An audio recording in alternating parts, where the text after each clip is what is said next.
Welcome to Bhushan sir classes. ఈరోజు మనం ఈ వీడియోలో గ్రూప్ 1 జాబ్ను నిర్ణయించే పేపర్స్ ఏంటి, సో అవి ఏ విధంగా నిర్ణయించే అవకాశం ఉంటుంది. సో చాలామంది ఆశావాహులలో అంటే మేము బాగా రాసాము, ప్రతి ప్రశ్నను అటెంప్ట్ చేశాము అనే వ్యక్తుల కోసం ఈ వీడియోని ప్రధాన ఉద్దేశంగా తీయడం జరిగింది. మొదటిసారిగా నా వీడియోను వీక్షిస్తున్నట్లయితే వెంటనే నా ఛానల్ని సబ్స్క్రైబ్ చేసుకోండి. ఇలాంటి కొత్త విషయాలు, నూతన నోటిఫికేషన్లు, వాటికి సంబంధించిన తాజా సమాచారం మీకు అందుబాటులోకి రావడం జరుగుతుంది. ఇక్కడ మనం ఏమంటున్నాము, గ్రూప్ 1 జాబ్ను నిర్ణయించే పేపర్స్ అంటున్నాము. మొత్తంగా మనము 6 పేపర్లు గమనించాలి. సో మొదటగా ఈ జాబ్ను నిర్ణయించాలి అంటే మన పేపర్ ఎవాల్యుయేషన్ చేయబడాలి. సో ఎవాల్యుయేషన్ చేయబడాలి అంటే టీజీపీఎస్సీ ఒక క్రైటీరియా ఇచ్చింది క్లియర్ కట్గా, ఏమని, ఇంగ్లీష్లో పాస్ అయిన వారు మాత్రమే అన్నారు. సో మనం మొదటగా పెద్ద హార్డిల్ ఏంటి, ఇంగ్లీష్లో పాస్ కావాలి అంటే మెజారిటీ ఆఫ్ పీపుల్ పాస్ అవ్వడానికి అవకాశాలు ఎక్కువే. సో అలాంటి వ్యక్తుల్లో ఈ 6 పేపర్లు రాశారు. అందరి వ్యక్తుల్లో అందరి నుండి తెలిసిన సమాచారం మేరకు గమనిస్తే చాలామంది అన్ని ప్రశ్నలు అటెంప్ట్ చేసినట్టుగా తెలుస్తుంది. సో మన ఆ ప్రశ్నలకి అక్యురసీ అనేది మార్కులు వచ్చిన తర్వాత ఒక క్లారిటీ వస్తుంది. సో అడిగిన విధానం వేరు, మనం అనుకున్న ఆలోచన వేరు. సో ప్రశ్న మనం ఆలోచించిన విధానం వేరు, ఎగ్జామినర్ మన నుండి ఆశించిన విధానం వేరు. సో దాన్ని అందరూ మ్యాక్సిమం జస్టిఫికేషన్ చేసే అవకాశాలు తక్కువ. సో మెజారిటీ ఆఫ్ పీపుల్ కామన్గా రాసే అవకాశం ఎక్కువ. సో మరి ఈ నేపథ్యంలో అసలు ఒక గ్రూప్ 1 జాబ్ను నిర్ణయించే పేపర్స్ మనకి ప్రధానంగా 2 పేపర్లు కనబడుతున్నాయి. సో నా దృష్టిలో అయితే ఆ గ్రూప్ 1లో ఉన్న క్రైటీరియాలని అంటే ఆ పోస్టుల యొక్క క్రమాన్ని కనుక గమనిస్తే అందులో మనకు చాలామంది ఆర్డీఓ కావాలనుకుంటారు, డిఎస్పీ కావాలనుకుంటారు. సో ఇలాంటి కీలక పోస్టులను నిర్ణయించడంలో క్రియాశీలక పాత్ర పోషించేది ఎస్ఎన్టీ మరియు డేటా పేపర్ అంటున్నాం. సో ఇది అత్యంత కఠినమైన పేపర్. 6 పేపర్లలో అందరినీ ఇబ్బందికి గురి చేసింది. ఒక విషయంలో చెప్పాలంటే అందరినీ ఎగ్జామ్లో ఏడిపించిన పేపర్ ఏంటంటే ఎస్ఎన్టీ. ఈవెన్ మ్యాథ్స్ స్టూడెంట్లు సైతం ఒక్క లెక్కను ముట్టుకోవడానికి అవకాశం లేకుండా చేసింది చూడండి. సో ఇక్కడ గమనిస్తే ఈ SNT paper first key role అవబోతుంది, ఇది ఖచ్చితం. సో మరి ఇక్కడ ఎన్ని మార్కులు స్కోర్ చేసే అవకాశం ఉంటుంది అంటే ఒక మ్యాథ్స్ క్యాండిడేట్ అయినా నాన్ మ్యాథ్స్ క్యాండిడేట్ అయినా ఇక్కడ ఈక్వల్గా అయ్యే అవకాశం ఉంది. ఇక్కడ గమనిస్తే ఇక్కడ ఎస్ఎన్టీకి సంబంధించిన 10 ప్రశ్నలు రాసిన సందర్భంలో అతను ఖచ్చితంగా మ్యాథ్స్ చేయడానికి అవకాశం లేదు. చేస్తే 2, 3 చేయవచ్చు. సో మ్యాథ్స్ క్యాండిడేట్ని మ్యాథ్స్ చేద్దామని వెళ్ళినప్పటికీ 10, 8 నుండి 10 వరకు వెళ్తాడు. అప్పుడు ఏమవుతుంది, ఎస్ఎన్టీలో 10 క్వశ్చన్లకు అటెంప్ట్ చేసే అవకాశం లేదు. చేసినప్పటికీ అది పూర్తి స్థాయిలో రాసే అవకాశం లేదు. సో చేయవచ్చు, కొంతమంది ఉండే అవకాశం ఉంది, కానీ పూర్తి స్థాయిలో రాసే అవకాశం తక్కువ. సో మరి ఈ నేపథ్యంలో ఎన్ని మార్కులు రావచ్చు, ఇది ఏ విధంగా నిర్ణయిస్తుంది గమనిస్తే మనకు ఓవరాల్గా ఎస్ఎన్టీ మరియు డేటా పేపర్ అనేది మ్యాక్సిమం స్కోర్ అనేది మనకి 60 అనేది ఎక్కువ, 60 మార్కులు. సో 60కి ఎక్కువ రావా అంటే వస్తాయి. సో మెజారిటీ ఆఫ్ పీపుల్ ఒక 90% ఆఫ్ పీపుల్కి 60కి దగ్గరే ఆగుతారు, 50 to 60 మధ్యలోనే ఆగుతారు.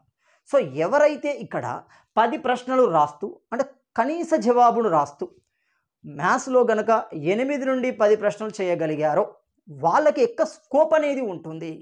సో వాళ్ళు అనుకున్న పోస్టుకు రావడానికి అవకాశం ఎక్కువగా ఉంటుంది.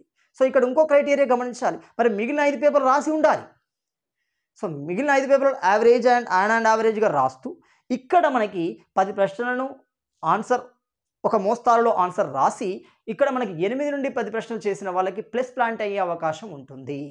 అంటే ఎవరైతే ఇక్కడ 60కి ప్లస్ స్కోర్ చేయగలుగుతారో వాళ్ళకి మంచి పోస్ట్ వచ్చే అవకాశం ఉంటుంది. సో అదేవిధంగా మనకి రెండోది నిర్ణయించే జనరల్ ఎస్సే అంటున్నాం. ఇక్కడ చాలామంది ఏమంటున్నారు, జనరల్ ఎస్సే ఈజీగా వచ్చింది అంటే అడిగిన విధానం వేరు, మనం రాయాల్సిన విధానం ఇంకా వేరుంది చూడండి.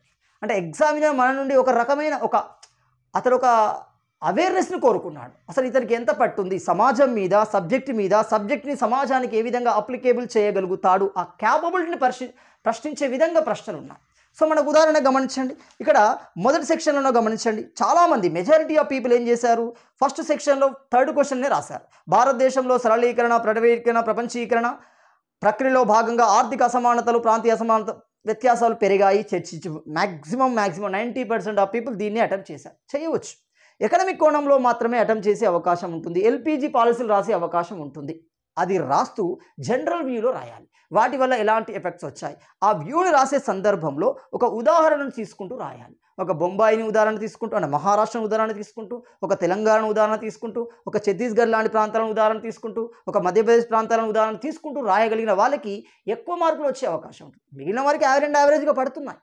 అంటే ఇక్కడ ఏమవుతుంది అంటే ఈ ప్రశ్నను ఎంచుకున్న వాళ్ళకి మెజారిటీ ఆఫ్ పీపుల్కి యాన్ అండ్ యావరేజ్ మార్కులు అనేవి వస్తాయి. సపోజ్కి ఒక 30 మార్కులు యావరేజ్ అనుకోండి, మ్యాక్సిమం అందరికి 25 నుండి 27, 27, 25, 24 అట్లా వచ్చే అవకాశం ఉంటుంది. సో ఎవరైతే ఈ ఎగ్జాంపుల్తో పాటుగా వివరణ ఇవ్వగలుగుతారో వాళ్ళకి ఒక 2, 3 లేదా 5 మార్కులు ప్లస్ అయ్యే అవకాశం ఉంటుంది. సో అలా విధంగా సెక్షన్ 2లో కనుక గమనిస్తే మెజారిటీ ఆఫ్ పీపుల్ 2 ప్రశ్నలు అటెంప్ట్ చేసే అవకాశం ఉంటుంది. ఎక్కడ ఒకటి న్యాయపరమైన క్రియాశీలత అటెంప్ట్ చేశారు మెజారిటీ ఆఫ్ పీపుల్. కొంతమంది ఈ గౌతమ బుద్ధునికి సంబంధించిన కళకు సంబంధించిన ప్రశ్నలు అటెంప్ట్ చేశారు. మెజారిటీ ఆఫ్ పీపుల్ ఇదే న్యాయ క్రియాశీలతను అటెంప్ట్ చేశారు. దీన్ని పూర్తిగా పాలిటీ రూపంలోనే ఇచ్చాడు. అడిగిన ప్రశ్న కూడా అదే అనుకోండి, కానీ లాస్ట్ లైన్లో అడిగాడు సంబంధిత న్యాయ నిర్ణయాలను ఉటంకిస్తూ నిశితంగా పరిశీలించండి అంటాం. నిశితంగా పరిశీలించండి అంటే ఆ పాలిటీ వ్యూని జనరల్ వ్యూలో కొద్దిగా రాయగలగాలి. రాసినప్పుడు మార్కులు ఇంకో కొద్దిగా పెరిగే అవకాశం ఉంటుంది. ఇక మిగిలిన అందరికీ ఎవరైతే న్యాయ క్రియాశీలత రాస్తారో అందరికీ మెజారిటీ ఆఫ్ మార్కులు అనేవి దగ్గరగా ఉంటాయి. 1, 2, 3 అంతే వేరియేషన్ ఉంటుంది తప్ప ఎక్కువ వేరియేషన్ ఉండదు. ఎవరైతే దాన్ని జనరల్ పర్స్పెక్టివ్లో ఇంకా కొద్దిగా ఎలాబరేట్ చేయగలిగారో వాళ్ళకు ఒక 5, 4 నుండి 5 మార్కులు ఎక్కువ వచ్చే అవకాశం ఉంటుంది. అదేవిధంగా గమనిస్తే ఇక్కడ సెక్షన్ 3లో అందరూ మెజారిటీ ఆఫ్ బీనే రాశారు. వాతావరణ మార్పులను తగ్గించడంలో పునరుత్పాదక ఇంధన పాత్రను వివరించండి. ఎస్ రాయవచ్చు. ఇది జనరల్ పర్స్పెక్టివ్లో రాయడానికి ఎక్కువగా స్కోప్ ఉన్న విషయం, కానీ ఇది చాలా బ్రాడ్గా ఉన్న ప్రశ్న, చాలా బ్రాడ్ వ్యూలో ఉంటుంది. సో మరి ఎవరు ఎంత రాశారు అనేది వాళ్ళ యొక్క పరిజ్ఞానానికి మనం వదిలేయాలి. కానీ ఇక్కడ ఏమవుతుంది అంటే వాతావరణ మార్పులు రాస్తూ, వాతావరణ మార్పుల్లో ఎలాంటి పరిణామాలు ఇటీవల జరిగినాయో రాస్తూ, వాటిని పరిష్కరించడంలో పునరుత్పాదక శక్తి వనరుల యొక్క పాత్ర, ఒక గ్రీన్ హైడ్రోజన్కు సంబంధించి కానీ, హైడ్రోజన్ ఫ్యూయల్కు సంబంధించి కానీ, సౌరశక్తికి సంబంధించి కానీ, పవనశక్తికి సంబంధించి కానీ వీటిని ఎక్కువగా హైలైట్ చేస్తూ వాటికి డేటా రాయాల్సిన అవసరం లేదు. డేటా ఉంటే రాయండి, మీకు గుర్తుంటే రాయవచ్చు, రాయకపోవచ్చు, పక్కన పడిస్తే. సో వాటిని హైలైట్ చేస్తూ వాటికి ఆన్సర్ ఇవ్వగలిగితే, వాటికి సమాధానం ఇవ్వగలిగితే, ఆ సమస్యకి సమాధానం ఇస్తూ రాయగలిగితే మార్క్స్ ఎక్కువ పడే అవకాశం ఉంటుంది. సో కాబట్టి ఇక్కడ ఏమవుతుంది అంటే జనరల్ ఎస్సే కూడా నీ పోస్ట్ని క్రియేట్ చేసే, నీ పోస్ట్ను నిర్ణయించే దాంట్లో అది క్రియాశీలకంగా ఉంటుంది. అంటే మొత్తంగా గ్రూప్ 1 జాబ్ను నిర్ణయించడంలో మనకు ప్రధానంగా ఉన్న పేపర్లు ఏంటి అంటే ఒకటి ఎస్ఎన్టీ డేటా మరియు జనరల్ ఎస్ఏ అనేది ప్రధాన పాత్ర పోషించే అవకాశం ఉంటుంది. మరి దీనికి సంబంధించి చాలామంది అభ్యర్థులలో రిజల్ట్ ఎప్పుడు వచ్చే అవకాశం ఉంటుంది. సో నాకు తెలిసిన అథెంటికేషన్ ఇన్ఫర్మేషన్ ప్రకారం పూర్తి స్థాయిలో వాల్యుయేషన్ అనేది పూర్తి చేయబడింది. సో మరి ఎందుకు డిలే అవుతుంది అనేది అది ప్రభుత్వం యొక్క నిర్ణయం, మనం దాన్ని ప్రశ్నించలేం. కానీ ప్రక్రియ మాత్రం పూర్తి చేయబడింది.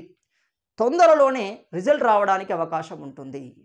సో చివరగా చిన్న announcement, Bhushan sir class app అనేది మనకి ఇటీవల విడుదల చేయబడింది. అందులో మనకి టార్గెట్ గ్రూప్ 1 పేరుతో 100 మెంబర్స్తో ఒక బ్యాచ్తో కూడిన కోర్సుని డిజైన్ చేయడం జరుగుతుంది. ఆ కోర్సు కేవలం 100 మందిని మాత్రమే తీసుకోవడం జరుగుతుంది. ఈ కోర్సు ఆల్రెడీ ఇటీవల జరిగిన గ్రూప్ 1కు సంబంధించి 100 మందితో కూడిన ఒక కోర్సు డిజైన్ చేశాం. వాళ్ళని అడిగి తెలుసుకోండి, బీసీ స్టడీ సర్కిల్లో వాళ్ళని అడిగి తెలుసుకోండి.